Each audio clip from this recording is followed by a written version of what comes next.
What's up everybody? I'm back and I got my head shaved, and if you ask me, I think it looks pretty good.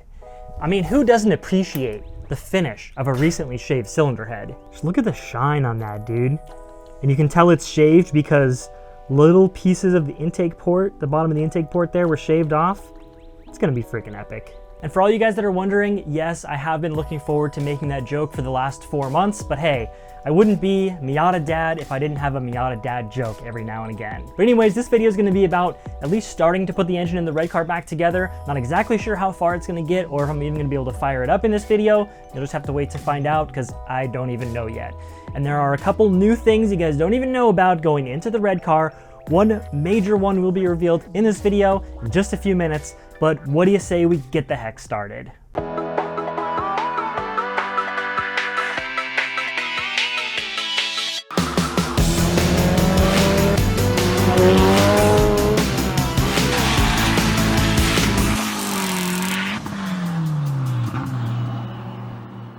All right, we're gonna be back on the red car for a while. I wanted to do a couple videos on the green NB just to tide over my NB fans until we really dive deeper into that car, but we're gonna do basically videos on the red car straight through until at least the dyno day. This video is gonna jump around a little bit, but there were several things along the way of this reassembly that I wanted to touch on, and you're also gonna get super sneak previews at a couple parts, and my close followers are gonna be like, what the heck is that in the engine bay? We never got a video on that. Don't worry, I have a few videos coming out on some changes that I made to the engine's setup as well, but that is for the future. Today, I want to start with the compression ratio. So as I mentioned, I did get the cylinder head shaved, and I got it shaved by 1 millimeter, and my goal here was to raise the compression a little bit because I'm only running E85 these days. Now, I did have a slight oversight here in that my new head gasket is 0.4 millimeters thicker than the old one, so even though I shaved the head by 1 millimeter, it's effectively only shaved by 0.6 millimeters, but that's still going to raise the compression. So my engine does have 9:1 SuperTech pistons, but I still wanted to measure the compression before and after myself to see how much of a change that 0.6 millimeters would make. So I measured the compression using the awesome Jafro mobile method, which I will link down below in the description, and I got 8.38 to 1. So I automatically assumed that I measured incorrectly, of course, but it turns out,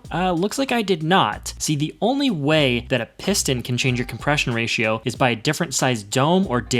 Nothing else on the piston itself can change the compression ratio. So you could argue that no matter what the brand is, if you took two pistons with the same size dish, they would have the same compression ratio. So for the heck of it, I went online and I wanted to see if Wiseco offered a piston with the same size dish that I have, which is 4 cc's, and they do. And look at this. These pistons are listed at 8.46 to 1, almost exactly what I measured on my engine, and they have the same dish as my piston. So I think the SuperTechs, maybe they just kind of round up, but it's better to be on the safe side, I guess. So anyways, what did the compression turn out to be after I measured it with the head shave? It came up to about 8.8 to 1. So it is higher, which is good. It should make slightly more power because of that. Not as high as I wanted, but whatever. It's too late to turn back now. The engine's got to go back together. So let's get on with it. All right, I'm just over here trying to work on my head, and I get a post notification from Advanced Engine Dynamics that the homie Quinn in his 1.6 just made 451 wheel horsepower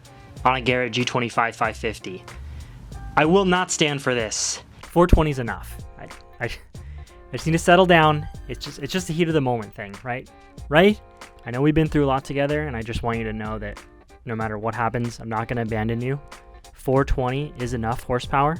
It's enough. Dude, you spool so fast, how could I ever give you up? Look, we're in this together, and we're still going to be killing the 1.6s.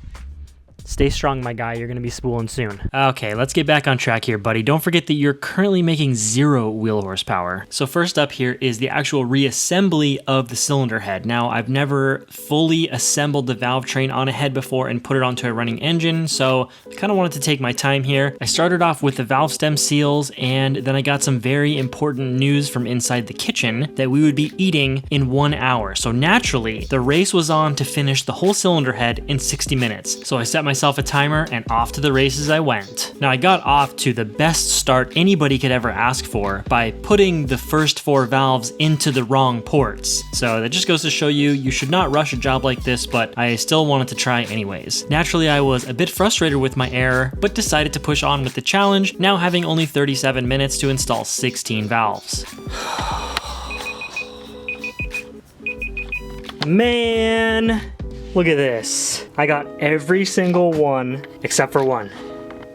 Dang it, imagine if I didn't put the valves in wrong at first. I don't know why I even attempted that. It's over 100 degrees in the garage, but we're almost done. And yeah, this thing's gonna be on its way to being assembled. Lifters, shims, and cams are next. All right, so I'll go ahead and drop these lifters in, well oiled. I'm gonna put all the original shims in, install the exhaust cam, torque it down, and I'll immediately check the lash to make sure that's all good. And it turned out pretty good, except for that exhaust valve number 3 is a little bit on the tight side, so I'll definitely throw a new shim in there. But the real fun is gonna come on the intake side because those valves are all brand new. The shims that I had previously in the head were compensating for worn valves, so I know for a fact that all the lash is gonna be off on the intake side. And exactly as I thought here, a couple of them were pretty close, but the valves that were previously very worn out, the lash is way off. The left column is lash, and then the column to the right is how much the lash needs to change by to be within spec. But it should be no problem. I have a huge box of shims with all different sizes in there, and it turns out that all of those shims were either too big or too small, so I had to order 6 brand new shims for the intake valves. But luckily, you guys watching at home don't even realize that there was a week between the last 2 clips,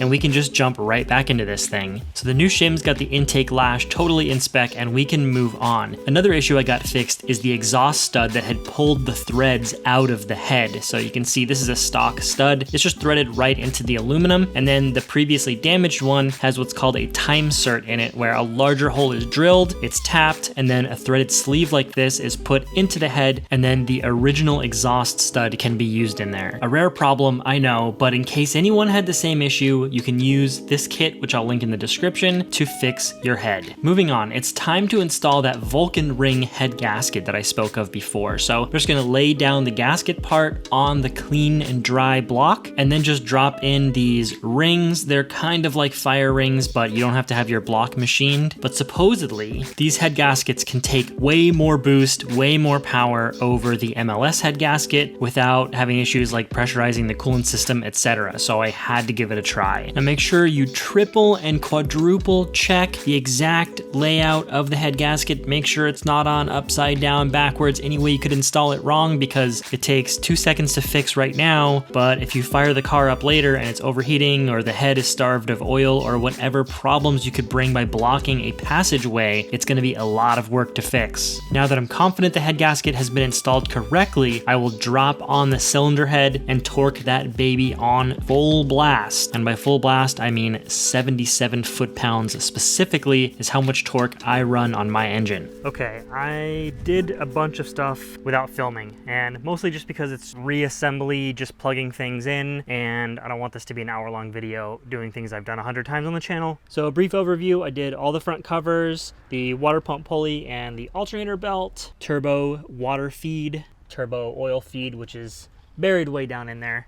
And I did the intake manifold, throttle cable bracket, and hookup, all the cooling lines behind the head, which is just the outlet and one of the heater core lines that hooks up to the coolant reroute. Fuel rail is on, injectors are plugged in, throttle position sensor and idle speed control valve are plugged in. Fuel rail is in place but not hooked up yet because I have a bit of a setup change that I'm doing to the fuel filter. And I know there are actually several setup changes, and I'm really briefly breezing over them in this video because I want to do an entire separate video just going over the changes between version 1 and version 2 of VVT Beast and kind of why I made each change. I do not have the manifold of the turbo on yet, and there's a lot of stuff to hook up there. The compressor outlet, the compressor speed sensor, the downpipe, the water in, water out, oil in, oil out. So there's a bunch of stuff there. And then the valve cover, I just finished repainting, and I will be doing the lettering again, the old classic red lettering. And I also made some internal modifications to the valve cover, and I'm doing an all new catch can setup. I filmed an entire video just on the valve cover mods and the catch can setup. That video is going to be out. It'll be ready next Monday, so don't worry, I'm not skipping over a bunch of stuff. But yeah, making good progress here. Gonna slap the old 6258 back on. Everybody saw this bad boy in the season trailer that I uploaded a couple weeks ago. In fact, let me throw this on here. I'll show you what it looks like. Boy, that is the Kraken MX-5 tubular cast manifold. So I'm gonna go over that whole setup. That's gonna basically get its own video, but I can't really hide it from you anymore since I'm installing it on the motor. It's extremely hot, in case you couldn't tell, but I believe I've done the minimum that is necessary to at least give this thing a test fire. There's no coolant in the system yet, so I can only let it run for 5 or 10 seconds, but I can at least fire it up and see that there's no incredible issues going on, so let's give it a try. Y'all think you're sick running straight pipe? I run straight port, boys.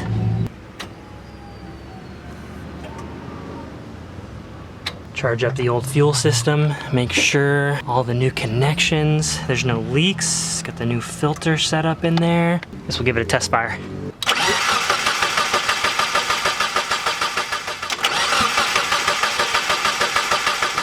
Alright, what did I forget to plug in? I think we're good. It's probably just because it's been so long since it's fired up.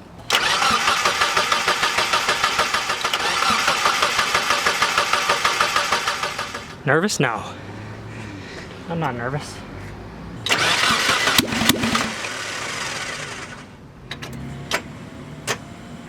I heard a combustion event. It's gotta be 140 degrees in there, but the battery's not charged enough to turn the motor over now, so I gotta find my jumper pack. Okay, I might have been exaggerating slightly, but it is still 118 degrees inside the car. I'm gonna try this one more time with the jumper pack.